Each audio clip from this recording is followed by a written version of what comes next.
There was once a young monk who constantly asked his master, "How can I live in the present moment?" The master never answered directly. Instead, he told the monk to sweep the courtyard every day. The task seemed simple, yet it filled the young monk with frustration. He longed for great wisdom, not the monotony of sweeping. So he swept with irritation, always thinking about when enlightenment would come, or when others might finally recognize him. One day, he burst out in anger and asked, "Why do you make me sweep these fallen leaves every day? When will I truly understand the present moment?" The master quietly picked up a leaf, blew it into the wind, and said calmly, "You cannot even hear the sound of this leaf falling, and yet you speak of the present?" That single sentence struck the monk like a blade cutting into his heart. In that instant, he realized he had never truly seen the details. The veins on the leaf, the rough scrape of the broom against the ground, the subtle trembling of the courtyard in the wind. He thought he was chasing great wisdom, yet he had forgotten that life itself hides in the most ordinary fragments. And what about you? Do you too often overlook the details right before your eyes, while waiting for some greater moment to arrive?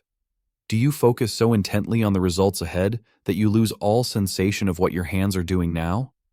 Are you, like that young monk, imagining that the present moment is some grand experience, while missing the fact that it lives quietly in the breath, in the touch, in the faint cracks of sound around you? We often believe life's answers lie in the distance, yet every detail of this moment is already whispering to you. So what is it? Are you too busy chasing what lies ahead? Or are you afraid of facing what is here in the smallness of now? Who told you that only the faraway things are worthy of your attention? Perhaps the real question you must ask is not, "How do I live in the present?"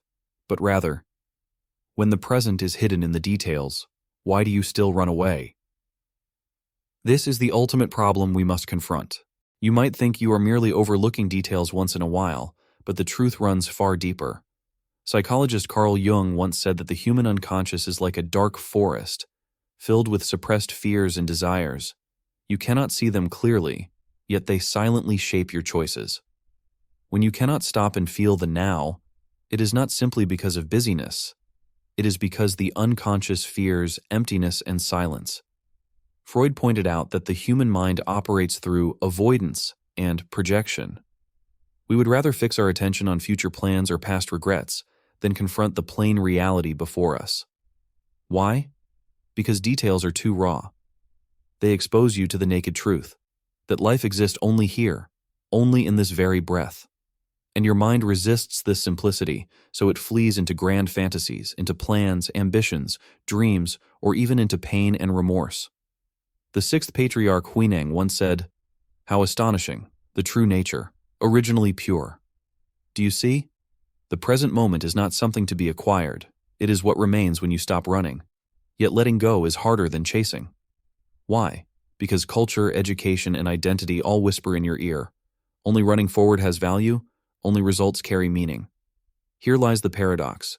You chase achievement to gain happiness, but in the chase, you discard happiness itself. You search for truth, yet in every passing moment you ignore its footprints. You say you want to live in the now, but you do not dare to look into the details of now. Jung believed that when you fail to integrate what you neglect, you are ruled by your inner shadow. The Buddha explained it in different words. Greed, anger, and delusion obscure reality. From psychology to Zen, the conclusion converges. The problem is not that you lack the present moment, but that you lack the courage to face it.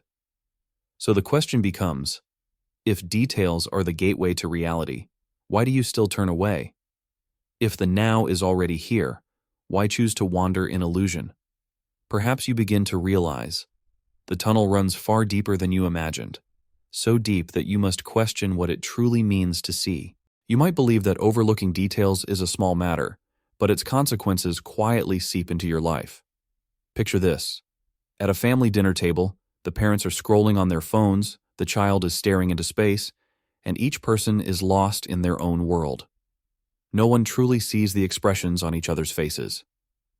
When the details of the moment are ignored, intimacy slowly fades. Over time, you may even begin to wonder if any genuine connection still exists between you and those closest to you. The same is true in the workplace.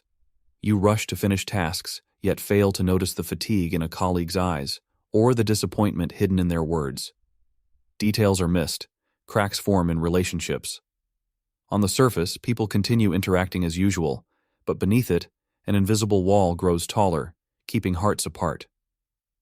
Education, too, follows this pattern. A child performs poorly in school, and teachers or parents are quick to label them as lazy or unmotivated. Few pause to observe the details of that child's inner world. Is he carrying loneliness? Is she hiding an unspoken fear? When details are neglected, judgment replaces understanding, and the wound deepens in silence. This is the unseen consequence. When you neglect the details of the present, you are also neglecting the truth of life itself. Day after day, that neglect accumulates into a numbness. You think you are living a busy life, yet in reality, you drift further and further away from life. The real danger is not simply not living in the present. The true danger is failing to realize that you are already drifting away from it. When you cannot see the details, your destiny is already being rewritten within them. Where does transformation begin? It is not a grand revolution, but often a single subtle moment of awareness. Like the faint light before dawn, not dazzling but enough to pierce through the dark. Zen tells us, the now lives in the details. This is not a slogan, but a radical way of seeing. You may think change requires massive action or dramatic courage. Yet the truth is, you only need to notice the veins of a leaf or the rhythm of a single breath. These seemingly insignificant moments are the very keys that unlock the cage. So how can you rediscover the present in the details? Let us look at 5 Zen practices. Practice 1. Hearing the space between sounds. An old Zen master often walked with his disciples in the mountains. He once asked, "What do you hear?" The disciple answered, "Birdsong, the wind." The master shook his head. "What you hear is not sound itself, but your judgment of it." The disciple was puzzled, until one day he suddenly felt the space between sounds. In that silence, he finally rested in the present. Can you too find that tiny gap of stillness amidst the noise of your life? Practice 2. Pausing in the ordinary. Have you ever noticed the shift in warmth as tea touches your lips? Have you ever truly looked at a single grain of rice, felt its fragrance before eating it? Zen masters often remind us with the phrase, "When eating, eat." When walking, walk focus on the action itself. Nothing extra is required, and yet it becomes practice. Practice 3. Turning action into meditation. Remember the young monk sweeping the courtyard? His master wasn't asking him to remove leaves, but to sweep away the restlessness inside. When you wash dishes, clean a room, or walk, what if you treated the action as meditation? You would discover that those chores you dismiss as trivial are actually gateways leading into vast quietude. Practice 4. Embracing imperfect details. We constantly chase after the best, the perfect outcome, the shining moment. Zen instead whispers, even brokenness belongs to wholeness. When you see a cracked bowl, a wrinkled smile, or an unfinished sentence, can you accept them as the fullness of this moment? If you can, the heart begins to loosen. Practice 5. Returning home to the breath. The Buddha often taught mindfulness of breathing as the most essential practice. Because the breath always exists here, it does not belong to the past nor to the future.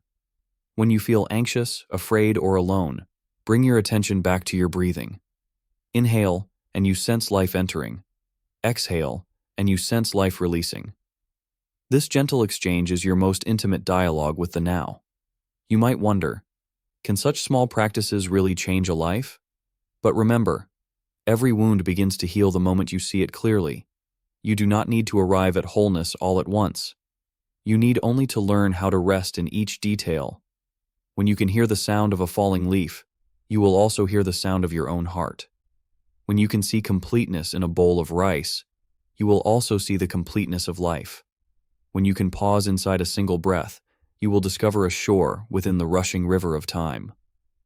Transformation is not a miracle waiting far away. It is here, now, hidden in the details.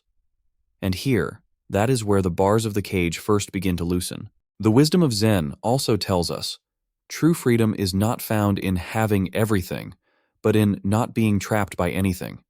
When the mind has no obstructions, the present moment expands infinitely. It is no longer limited by the past, nor bound by the future. Imagine a mirror. It reflects every object that passes by, yet never clings to the reflection. The mirror does not say, "This reflection belongs to me, I must keep it." Nor does it say, "This reflection is ugly, I must reject it." It only reflects, pure, direct, and unbound. In the same way, when your heart becomes a mirror, every joy and sorrow in life can flow freely through you. You no longer resist the pain, nor grasp desperately at happiness. You allow everything to come, and you allow everything to go. This is the present without obstructions. When you truly understand this, you discover that what you once called trouble was often just your insistence on controlling outcomes. What you once called fear was often just your refusal to let the unknown reveal itself. But when you let go of resistance, life itself becomes light, free, and alive. The present moment does not demand perfection from you. It only asks you to live, completely, authentically, here and now. So the wisdom of the mind without obstruction is not distant, nor is it confined to scripture or philosophy. It is in every deep breath you take, in every step you walk upon the earth, in every moment you choose not to cling.